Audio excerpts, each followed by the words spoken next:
Hey everybody, welcome to Fretboard TV, Episode 12. We've got an awesome interview today with our friends from March First Brewing and everything else that they do, including the Sycamore brands, Voltage Vodka, Astra, you name it. We've got Josh here. He is the marketing manager at March First, and he is joined by Beth Kuhnell, who is their creative... Let me start that over. Just creative content developer. Creative content developer. At least that's what her business card says.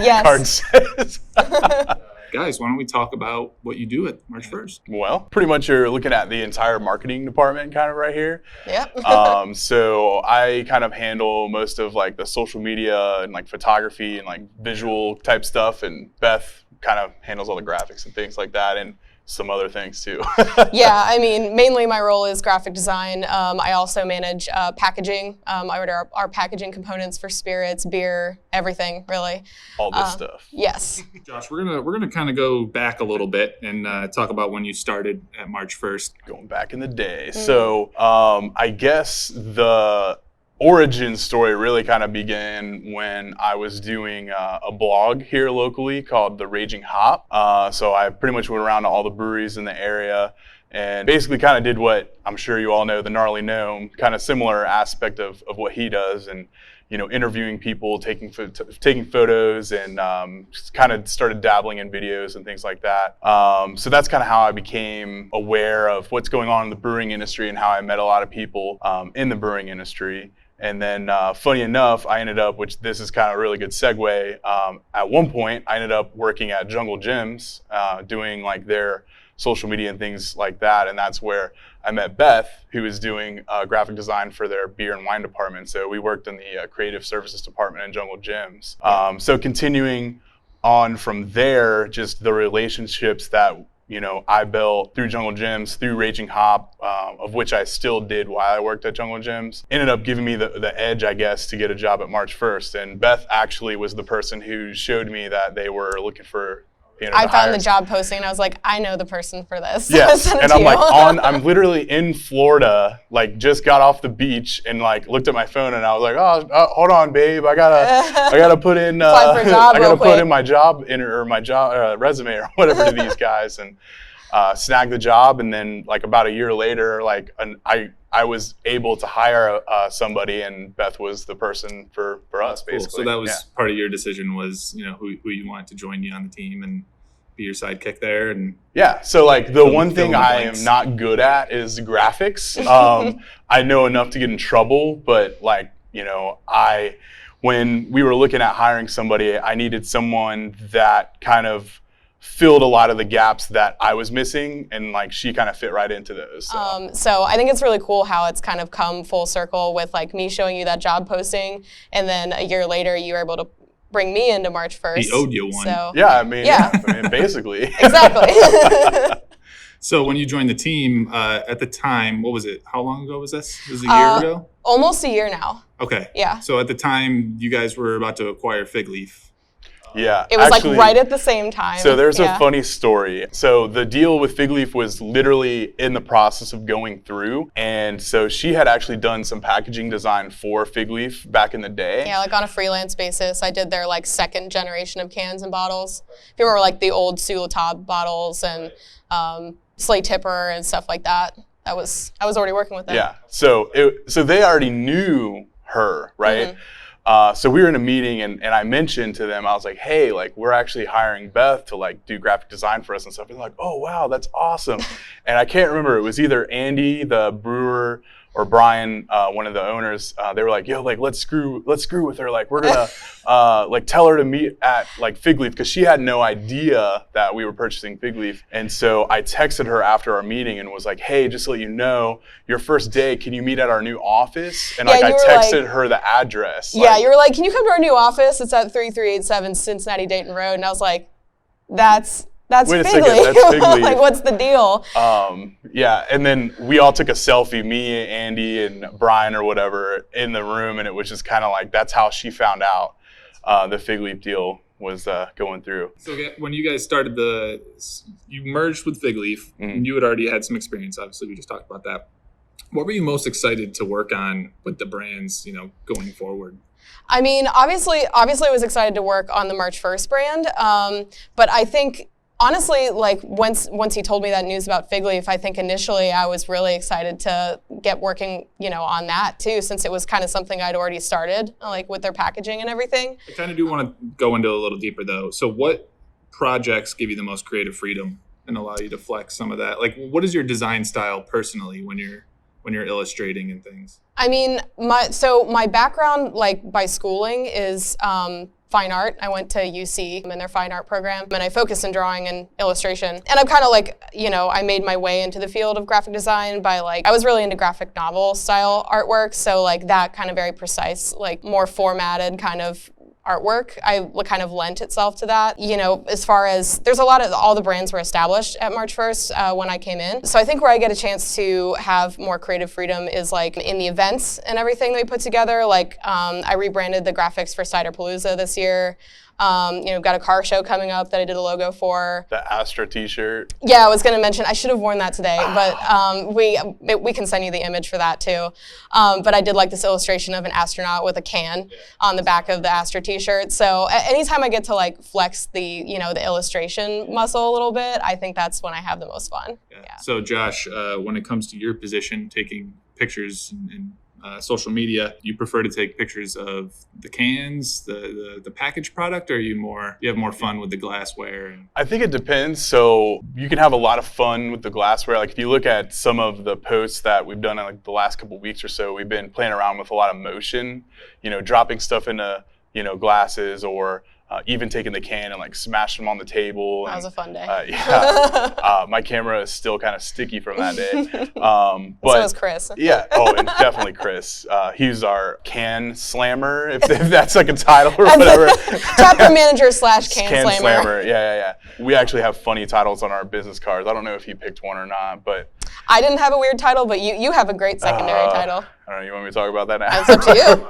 My business card, it has chicken nugget connoisseur underneath my my actual title, because when we go out drinking, that I've had enough when I get a 20-piece nug on the way home. So ask Josh, is it a 20-piece nug was night? it a 20-piece nug night? That's what you got to ask me the next day, and that'll let you know how much I drank. So I want to talk a little bit more about Astra. I know that's something you guys definitely want to highlight, especially nowadays. You guys just came out with a new product. Red cream Red cream soda. Of which we don't have any right now because we sold out. No, I've been seeing that on Twitter and on Instagram. A lot of your accounts, are picking it up in bulk. So it's pretty awesome. I guess the origin story, like obviously like seltzer was kind of a big thing happening. We got into it pretty early, at least in the tap room. It kind of took us a while to get to like the full realization of our packaging. Kind of the idea behind the name was, how can we kind of pay homage to Ohio, kind of like our brand with like March 1st being the birthday of Ohio. And like the one thing that kind of came up was Ohio has more astronauts than any other state, really. A lot of, Ohio's kind of known for their astronauts, especially like Neil Armstrong and things like that. So it would kind of start out as like a space theme. Right. And then, as far as like the imagery, like while I'm thinking about it, so all the images on the cans for Astra are from that like giant NASA database that they released as like a public domain. So like we've just researched through all of those and, pulled the ones that like fit the flavor the best as far from a marketing perspective and a visual perspective. I don't normally like to take credit, but I think I was the one who was like, hey, like we could probably grab images from NASA. I mean, we're taxpayers. It's like open source or whatever, free use. It kind of went from there, and and we kind of wanted to do something different, right? Like, what's every seltzer out there? It's in a white can. It's normally pretty boring looking, and like we wanted to hit you in the face with it. It works. Yeah, something it's different. Definitely strong. Did you design the logo? I did. Cool. Yeah. Yeah, I love it. It's a great Thanks. font, great. Strong, and it's different, but it's still elegant enough that it comes off as a seltzer. So it's got good balance. Our goal with Astra is not to necessarily aim at people who are looking for a healthy drink. I'm not saying it's not healthy, but obviously it's not, 80 calories and like 1 carb. Like some of them, they're very flavor forward, and we decided to have fun with the flavors. So like we have the Bomb Pop, the red cream soda. We have a cherry limeade coming out this week. So you guys are both in a unique role where you're handling the bulk of design, social, we talked about all that. When you have all of these products in place, Josh, you have to talk about everything. First of all, you manage FigLeaf's account on top of March 1st and Sycamore's, right? Yep. How are you trying to differentiate all of those products that you guys have under the umbrella while still maintaining that similarity so new fans of yours see that they're all related products? It's really interesting. When I first started at March 1st, I had this idea in my head. I was like, oh my gosh, like I need to educate everybody out there that, March 1st makes Sycamore, makes the Voltage Vodka, Cooper Island Rum, and now FigLeaf's in the mix, and Astra, and we have like all these kind of like brands, these sub-brands. And I thought it was really important to kind of educate people that, hey, we make all of these, but I slowly realized that wasn't necessarily that important as long as we were putting out a really good product. Even today, people come in the tap room and they're like, oh, I didn't realize you guys were also a distillery. And as much as I like really try hard to like let people know that, hey, we're a brewery and a distillery, sometimes that message just doesn't quite get out there. So I think the focus is more of promoting them each individually on their own and letting them shine in their own way and letting people find the product that they like. And then they slowly might notice like a post on like the Sycamore account that might show something with the vodka. And I think it's not trying to like educate people outside of the tap room, but it's like when they come into the tap room, it's kind of like everything kind of starts clicking. Yeah, and you guys just won a big award for, is it that bourbon right there? Yeah, actually the U.S. Whiskey Open, we got a gold medal for the Ohio bourbon. We also got a gold for our Stout cask bourbon, which is excellent. And was it a silver for our peppermint schnapps that we did with Dosher's Candies? Yep. And bronze for the American whiskey with the white label on it. So, and then 3rd place overall. So. Let's continue to talk about, the products that are in front of you guys and some of the stuff that may not be here. And you only get to pick one. You get one product that you have to pitch in order to save your job. What's it gonna? Well, that's such a tough question. Is it the product that I would pitch to save my job or my favorite product? Because that's actually different. It's the one that you're so passionate about personally that that whoever you're trying to pitch to is just like, wow, this person's doing a great. Josh is doing a great job, pitching this. I believe in this product. What's it? You want to go first? Sure. I mean, if I had to pick one to pitch, I would probably go with Astra, honestly. I think it has the potential to like really, go big. And Astra is the one product packaging wise, I think that you yourself can own, like you kind of created that entire branding. Right, yeah.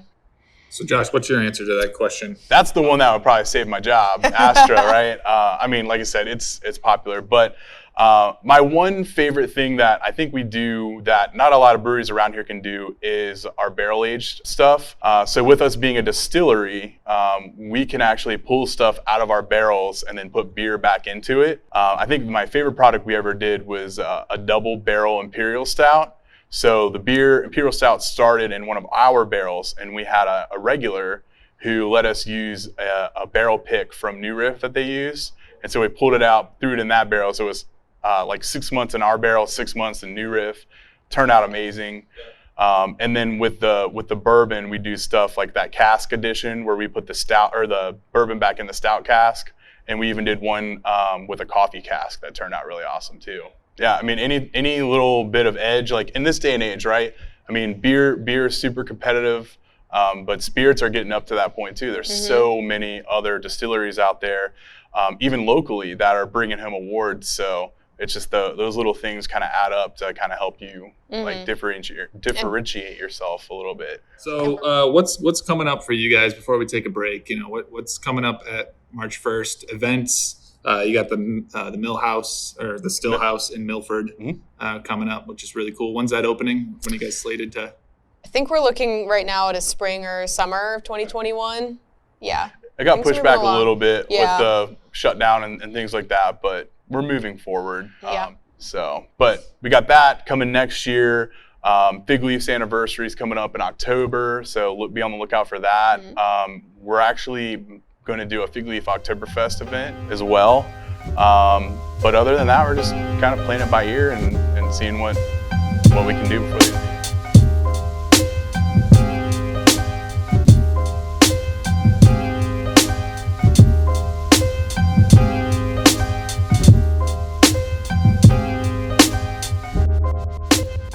All right, we've all got refills. Yes. Josh and I are both drinking Modulus. which Fantastic. is delicious. Appreciate it, Josh. Beth, you're drinking an S23, right? Yes, I am. Session IPA. Yep. Cool. We're back. We're going to talk about some music now. These two seem to be pretty excited about it. I think we put a lot of thought into these questions. Before I go into like what you listened to growing up, are either of you musicians? Yeah, we both are, actually. Yeah. So, I mean, I grew up with music like pretty much my whole life. I started taking violin lessons when I was like 4 years old and piano when I was 7. And then I picked up flute in middle school, high school, and I was in the marching band, and I was actually in the UC marching band as well. I played flute and piccolo. So honestly, I don't really like play much anymore, but it's been a huge part of my life. So I play the saxophone. Normally the alto is kind of like my main one. I wasn't in the marching band, but I was in the jazz band, so we got to play a lot of like fun jazzy stuff as well as like some more popular, like, you know, we never got to play anything like super fun and like band, but like jazz band. My favorite one, we did Lowrider, like Hang On Sloopy, and like, you know, there were a lot of fun stuff we did in jazz band. But I don't play a lot that much anymore either. I still have it. I could play it if I wanted, I guess. I don't know. You guys did the band thing, the brew bands. banner, We were brew talking bands. about it, yeah. I was like, yo, like we need to like do a ska band because I can play sax. Like we just need like a horn and like a bass and a guitarist, and we got this. Yeah. But, the first time like I remember really getting into music though was I want to say it was probably like middle school, intermediate school, and for whatever reason those few years, our bus driver always had like Kiss 107, like the pop channel, like just blaring, and I absolutely hated all of that music. So I like saved up my money and got like a Walkman, right? And like I started burning my own CDs and things like that, and it was mostly like rock, right? So like AC/DC and like Chevelle, I'm trying to think who else, like Breaking Benjamin, people like that. So like that was kind of like, I guess, my initial kind of jumping into like enjoying the music I kind of like. So who besides yourself has the best music taste at March 1st? I think we probably agree on this one, maybe. I think we agree. I think it's Brian, our head brewer. Okay. So Brian, actually, it was funny. He walked by today, and I was thinking about this, and I had this big smile on my face, and he's like, "What?" And I'm like, "What do you mean?" He's like, what are you looking at me like that for? I'm like, I'm just thinking of all the crazy music you play in the tap room. And with him, it can be it kind of depends on his mood, right? Like you might come in one day and it's like death metal, like the heaviest, most ridiculous, like just death metal. And then you might come in one day and it's like Sinatra. And you might come in one day and it's like screamo or like emo music. And you might come in one day and it's Disney music, and it's just like, or like Taylor Swift, like the Stranger Things soundtrack. Yeah, he's probably the most diverse. Now the other person is Chris, our general manager, because him and I have really similar tastes of music, kind of like punk rock, ska, you know, MXPX and like NoFX and Less Than Jake, stuff like that. But I think Brian takes the cake. Agreed. Just having so the most I ever communicated with Brian was at Over the Top Fest last summer, because he wasn't working, but he was here with his buddy, and they were just roaming around having a bunch of drinks and just being ridiculous. And just in those like moments of interacting with him, I could tell that he was somebody who was like so quirky in the best way, that you know that his music taste is probably, you know, obviously, you know, he's artistic, he's got tattoos and he fought in Punch Out, you know what I mean? So he's somebody who he's just, a well-rounded he's a well-rounded person. So yeah, I was almost anticipating that being the answer, but I was interested in hearing exactly what kind of music it is that he listens to. So all right, this is a weird question that I enjoy. I haven't asked it to anybody yet, but so you pay a visit to Zoltar, the future teller in Big, the movie Big with Tom Hanks. All right, You make this wish. You say, I wish blank would make one more album, their best yet. And I wish I had a lifetime supply of beer from blank. What is the band that you want one more album from that is their best album? They can still be making music. It's just going to be their best project. And what is the brewery that you wish you had a lifetime supply of? Who's first? Me first? I don't know. Okay, I'll go You go first. first. Okay, for the band, I picked Linkin Park in a universe where Chester Bennington is still alive, and something in the vein of like Hybrid Theory or Meteora, because that was like my jam in high school. So, and then the brewery, I think I'd have to pick Weinstefner. Yeah. Lincoln Park was up there, but she stole it yesterday, so I came up with another one. For you. No, I mean, I grew up listening to Linkin Park too, and it was a big part of my life. But I think the band would be Rage Against the Machine. And then the brewery was very hard for me. You were agonizing. It's hard. I don't know. It's hard to pick that brewery. So I guess I'm kind of tied, right? So the one brewery that I think was like the first kind of craft brewery I kind of fell in love with was Bell's. That's the safe answer. But me as being a beer nerd, I think one brewery that always does super ridiculous stuff is Omnipollo. So like all their crazy like IPAs and sours and stuff like that. So, but if I had to pick one, it's probably Bell's because it's more drinkable and approachable. So. All right, so this is the next question. You're invited to karaoke deathmatch. All right. At karaoke deathmatch, you must perform one song and nail 90% of the lyrics in order to survive. All right. No cookie cutter, easy cake, songs. You got to pick something that's legit got lyrics to it, but you know most of them, and you're gonna nail it. What are you guys singing in order to survive? So I thought about this for a while. Yeah. Actually, I settled on Cherry Lips by Garbage. I love Garbage. So, and that's a bop. So. Oh, you can do so much with that sound. I love Garbage. So we were talking about this this morning too. I don't know what it is. Like, I can watch a movie one time and I know all the words to the movie, right? I'll watch it again and I can like almost word for word repeat it. But for whatever reason with music, I can't do it. So there's a very, well, I wouldn't say it's smaller than most people. So the first song I ever knew all the words to was All Star by Smash Mouth. Yes. But if you give me almost any Real Big Fish song, I could probably do it 90% easily. So that's my non-lame answer. So you and Gnarly Gnome are going to hang out and sing at karaoke deathmatch some Yep. Real Big Fish. Mm-hmm. So he's a big fan. Yeah. So this is the last question that we ask everybody. This is the not unique question. You get to book 3 bands on the Fretboard stage. They're dead or alive. Favorite bands of all time, essentially. Or if you just want to craft like the coolest night and you want them all to kind of be related, whatever. I didn't know they could be dead. Oh, they could be dead. It says Dead or Alive. Does it say dead or alive? Oh my gosh. It's right there in the question. I did all my people are alive. That's fine, I guess. There was one that, anyways, you want to go first? I mean, I guess I can go first. I mean, I'm assuming that like it doesn't matter if it's like venue appropriate. Like I picked 3 mostly that I like would love to see live. So I'm gonna come out the gate with Gwar. Okay. Hell yeah. That's a great answer. My brother loves Gwar, and he's been to probably like 10 Gwar shows. So. I've only seen them once. I saw them at Bogart's like back in 2010 or something. So, but it was the craziest show. So, and then Mindless Self-Indulgence, which I would love to see them again live. And then the last one is like totally out of left field, like after those 2. But I would think it'd be really cool to have Lady Gaga, but it's an acoustic set, like just her and a piano, That would be awesome. So one of the twists to this question that I'd thought of was how do you put them in order or in an order that makes sense for the evening, right? And that's just so you'd almost have to end with Gwar because they're going to make the I know, biggest right? mess. Because everybody gets covered in like schmutz, guts. So my 3, which I'm going with my theme of ska and stuff, Streetlight Manifesto, number 1. Number 2, which I haven't mentioned any hip hop yet, but Run the Jewels, Our mutual friend Jared, used to work at Jungle Gems with us, kind of got me obsessed with them. I'm jealous that you thought of that. I know. She wanted to say it. I was like, well, you stole Lincoln Park. I'm stealing Run the Jewels.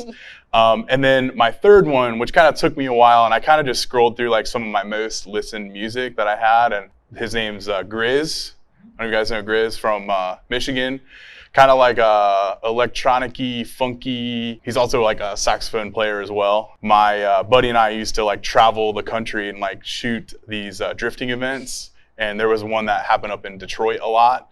And he chose a Grizz track for the video, and I kind of fell in love with him. So, and then the encore, instead of Grizz, or instead of Run the Jewels, I don't know if you guys are familiar with the sax squatch. You're not familiar with the sax? Look it up on YouTube. You'll thank us later. She mentioned it. She's like, I can't believe you didn't pick the sax squatch. So there's this guy that dresses up like a Sasquatch and plays the saxophone in the woods. And it's just all amazing. covered. Did you tweet that the other day? I did. That's why it's just ringing a bell, but I don't think I clicked on it. But I think I remember hearing Sasquatch. We try to get him to play at the brewery. Yeah. No joke. And he's a lot bigger than we thought he was. Long story short. Oh, as an actual act, not as a human being. No, an act. Yes, I was he's like, too large to fit in our time. He's a very busy Sasquatch. But yeah, it would be criminal if I didn't mention the Sasquatch. He's like the warm-up act, maybe. That's pretty funny. That's awesome. Well, cool guys. I mean, that pretty much wraps up everything. So really appreciate you coming out. Thank you guys for having us. Yeah, thank you so much. Absolutely. And I've been enjoying our fun back and forth on Twitter every once in a while. Yeah, so Josh and I have a little bit of like a social media bromance. Social media bromance. Exactly. That's exactly what it is. So anyway, everybody, thanks so much for watching. Definitely check out everything that March First is doing. Their entire portfolio is amazing. As we said, won plenty of awards. They're probably going to win plenty more. They're right down the street from us. So hit up both spots whenever you can. It's definitely worth the trip. And Beth, Josh, thank you so much for joining us. And we'll see you next week. Thank you.